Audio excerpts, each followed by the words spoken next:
This semester, we've talked about a variety of different ways to build a trustworthy science by sampling well, by random or using random assignment, removing confounds. All of these things help us believe that what we're doing is honest and is fair. These are underlying ideas to psychology, where we are focusing on being ethical and honest in what we do. So for example, in principle B, we are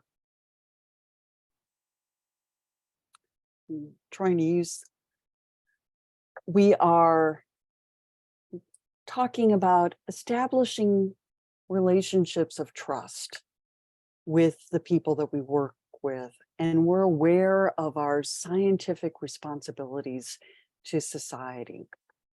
What we do in our research matters, and it influences a whole range of things. Part of why I've been asking you throughout the semester, what does this mean? The second principle that I want to talk about here is integrity. So psychologists seek to promote accuracy, honesty, and truthfulness in our science. We don't steal, cheat, engage in fraud, subterfuge, or intentional misrepresentation of fact. We want people to read our research and go, yes, that was done well, I understand it, it's fair. These two principles are important here, even though I haven't really talked about them much this semester. But they're important because honesty builds trust. And so we want to have an honest science. So there are a variety of things that have characterized science in the past, psychology included, that have been problematic.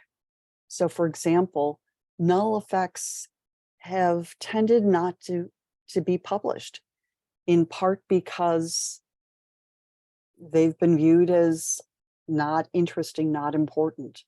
The problem is, as we talked about earlier in this chapter, is that when we only focus on positive effects, we then develop a biased view of what's happening in a field. In this case, suggesting that antidepressants may have more support for their effectiveness than may in fact be the case. So here you see that there are articles that support the effectiveness of antidepressants, but there are also ones that are either negative or questionable. Now, if we go to the OSF pre-registration site, and I'm going to be talking about this in the next several slides,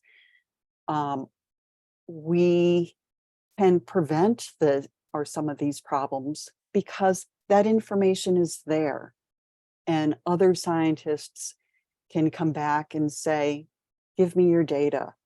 What findings did you get? What does that mean? Another problem is p-hacking. So, sometimes people have tried many ways of analyzing their data, which tends to introduce error. And, rather than a true replicable pattern. Again, posting your data, in open science sites helps us to, replicate, reconfirm, rerun the findings that we have. This This site that I've posted on D2L helps or allows you to see what p-hacking is, play with it. It's interesting and also concerning.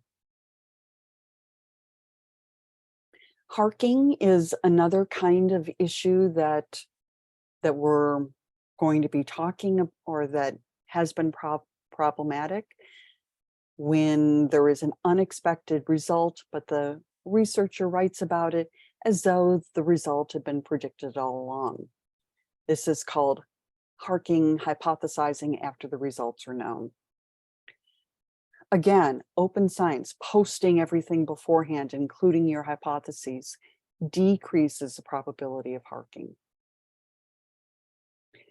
And small sample sizes tend to create biased kinds of findings, or not true findings.